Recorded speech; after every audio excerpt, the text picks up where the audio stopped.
महाबलेश्वर महादेव है। एक भीलनी थी, पूर्व जन्म में बड़ी सुंदरी थी वो, लेकिन खूब पाप किया, बहुत पाप किया, मांस खाया, खूब पाप किया। अगले जन्म में उसको भीलनी का रूप मिला।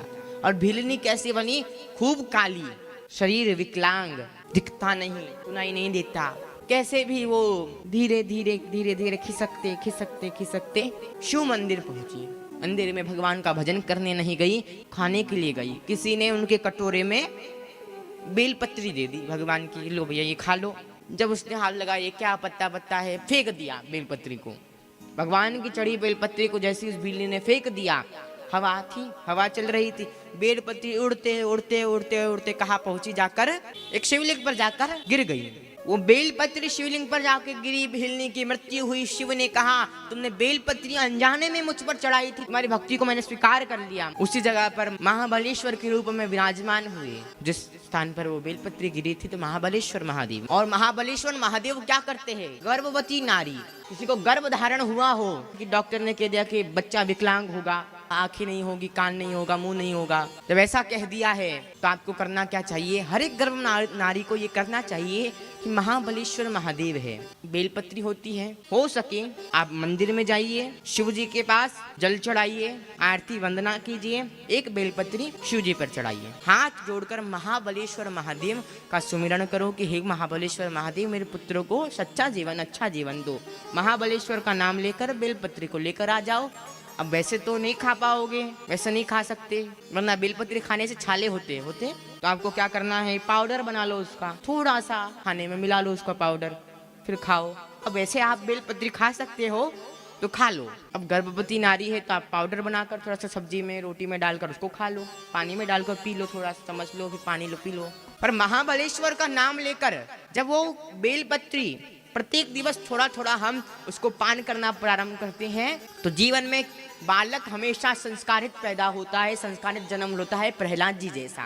विकलांग बालक की संभावना है तो विकलांग बालक जन्म नहीं लेंगे जब तुम बेलपत्री खा रहे हो, संभावना ही नहीं है। भगवान महाबलेश्वर की महत्वता है, शिव महापुराण की कथा कहती है। अब हमने आप बेलपत्री खाने का कहा, किधर लिखा हुआ है?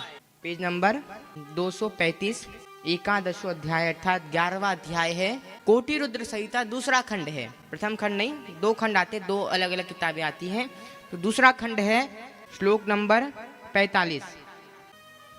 इधर लिखा हुआ है महाबलेश्वर लिंग सभी लोगों को सार्वभौम सम्राट है, वो चारों लोगों पर चार प्रकार के वर्ण धारण करता है।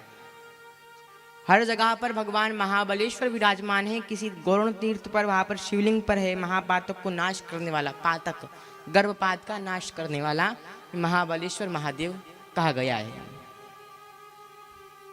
और इधर दशम अध्याय भी है और एकादश अध्याय अर्थात 11वां अध्याय है।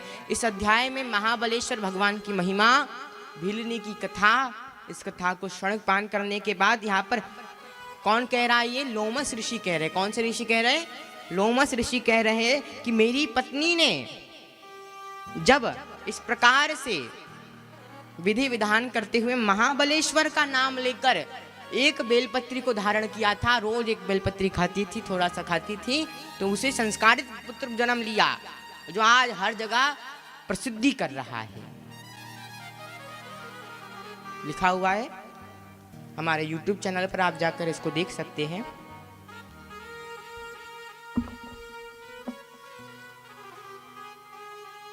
यहां पर लिखा हुआ है, दिख रहा है मैया?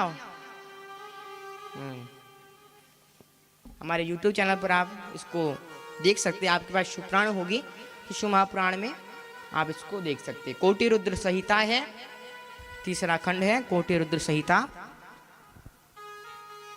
दशम और 11वां अध्याय है। इसको आप पूर्ण पढ़िए 45वां श्लोक तक, आपको पता चलेगा कि बेलपत्र से हमें किस प्रकार इस कार्य को करना है। प्रमाण बता दिया मैयाओं, करना आपको है, हमारा काम कहना है। बेलपत्र सबके पास है, पास में महादेव मंदिर है, क्या करना है मैया? लेकर जाना है, चढ़ाना है, थोड़ा थोड़ा उसको पान करना है।